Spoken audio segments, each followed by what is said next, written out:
Shalom, selamat pagi Bapak Ibu jemaat yang dikasihi Tuhan Yesus Kristus. Mari sebelum kita beraktivitas di sepanjang hari ini, kita mau membaca dan merenungkan kebenaran firman Tuhan. Kita berdoa. Allah yang Maha Kasih, kami sangat berterima kasih oleh karena kemurahan Tuhan sajalah kami boleh bangun pagi hari ini dengan tubuh yang sehat. Terima kasih untuk nafas kehidupan yang masih Engkau percayakan bagi setiap kami. Kami mau membaca dan merenungkan firman-Mu. Tuhan Yesus, tolong kami. Di dalam nama Tuhan Yesus Kristus kami berdoa. Kami memohon. Amin. Ya, pembacaan firman Tuhan pada pagi hari ini terambil dari surat 1 Korintus pasal 5 ayat 6 hingga ayatnya yang ke-8. Demikian firman Tuhan. Kemegahanmu tidak baik. Tidak tahukah kamu bahwa sedikit ragi mengkamiri seluruh adonan?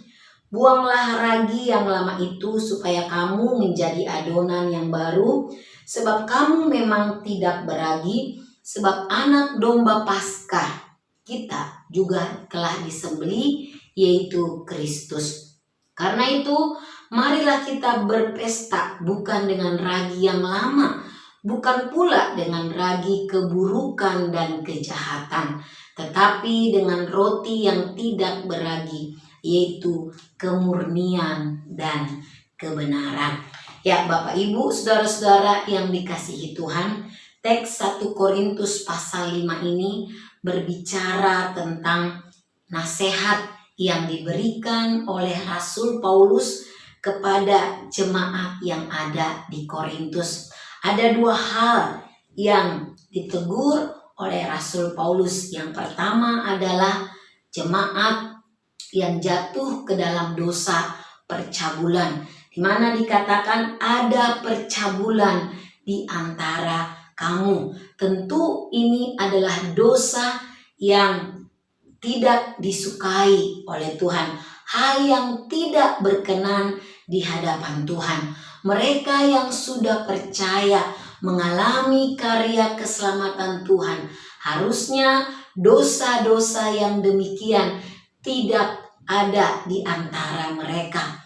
Mereka harus murni di hadapan Tuhan. Dan yang kedua yang ditegur oleh Rasul Paulus adalah jemaat yang mengetahui akan dosa percabulan tersebut, mendengar dan mengetahui, namun mereka abai akan hal itu. Rasul Paulus mengatakan harusnya kamu berduka cita, gitu ya.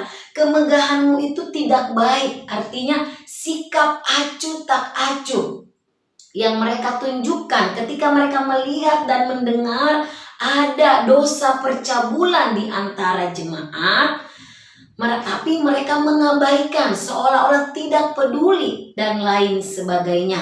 Rasul Paulus mengingatkan harusnya tidaklah demikian. Sehingga di dalam ayat 8 dikatakan, karena itu marilah kita berpesta bukan dengan ragi yang lama, bukan pula dengan ragi keburukan dan kejahatan. Rasul Paulus mengingatkan jemaat supaya tidak berkompromi dengan yang namanya dosa.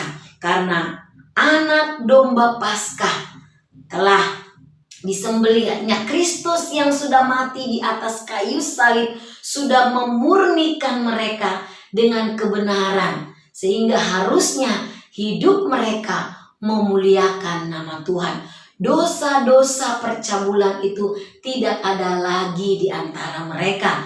Dan sebagai orang yang sudah mengalami kasih Kristus yang ada di antara jemaat, sama-sama berada di tengah-tengah mereka, harusnya membimbing mereka, mengarahkan mereka supaya meninggalkan dosa mereka dan hidup di dalam kebenaran. Saudara-saudara yang dikasihi Tuhan, hal ini mau mengingatkan kita, mengajarkan kita bahwa supaya kehidupan kita juga boleh terus berkenan di hadapan Tuhan. Kita yang sudah mengalami keselamatan, kita yang hari-hari Jumat kita merayakan Jumat Agung, Paskah, Kita sudah diingatkan akan kebesaran kasih Tuhan yang sudah menyelamatkan, menebus kehidupan kita.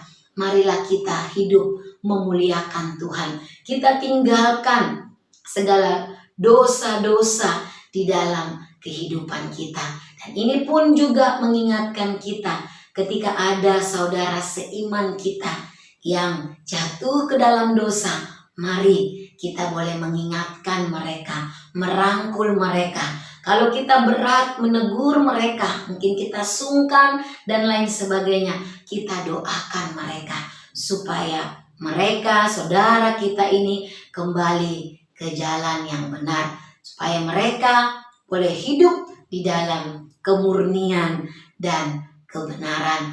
Biarlah kiranya firman Tuhan ini boleh menguatkan, meneguhkan kita untuk hidup berkenan di hadapan Tuhan. Dan kita juga sebagai orang yang sudah percaya boleh merangkul saudara-saudara kita untuk boleh hidup sesuai dengan kehendak Tuhan. Kiranya firman Tuhan memberkati kita. Kita berdoa. Terima kasih Tuhan Yesus untuk kebenaran firman yang kembali mengingatkan kami supaya kami senantiasa hidup benar di hadapan Tuhan oleh karena karya penebusan yang sudah Engkau nyatakan di atas kayu salib. Biarlah segala jenis dosa tidak lagi kami nikmati, namun kami terus berusaha hidup di dalam kebenaran, dan kami menjadi pribadi-pribadi yang juga boleh membawa akan berita keselamatan, supaya juga saudara-saudara kami juga boleh hidup benar di hadapan Engkau, meninggalkan setiap dosa-dosa yang tidak berkenan di hadapan-Mu. Terima kasih Tuhan Yesus, terima kasih. Di dalam nama-Mu ya Tuhan kami berdoa dan memohon. Amin.